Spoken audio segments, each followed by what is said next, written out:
যে পৰিয়াল কেন্দ্ৰিক ৰাজনীতি মানে বড়োলেণ্ডত আৰম্ভ হৈছে বুলি, কিন্তু গণতন্ত্ৰটোতো পৰিয়াল কেন্দ্ৰিক হ'ব নোৱাৰে।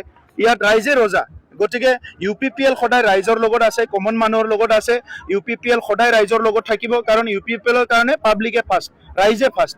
আৰু কোনোবাই যদি ইয়াতে পৰিয়াল কেন্দ্ৰিক ৰাজনীতি কৰিব বিচাৰিছে, এইটো গণতান্ত্ৰিকভাৱে কোনো এইটো একচেপ্ট নকৰিব। আৰু আজিৰ সময়ত বড়োলেণ্ডৰ অন্তত ইয়াৰ প্ৰয়োজন নাই।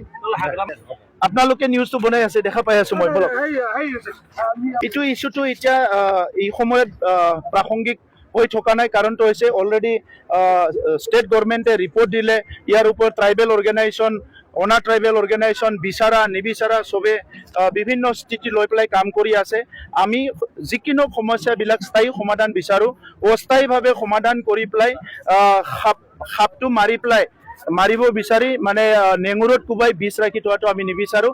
জাতি জনগোষ্ঠীক যাতে কোনো কষ্ট নাপায়, সকলো জাতি জনগোষ্ঠীয়ে কনভিন্স হোৱাকৈ কিবা সূত্ৰ ওলাই পেলাই সমস্যাবিলাক সমাধান কৰিব লাগে। 6 মাহৰ কাৰণে।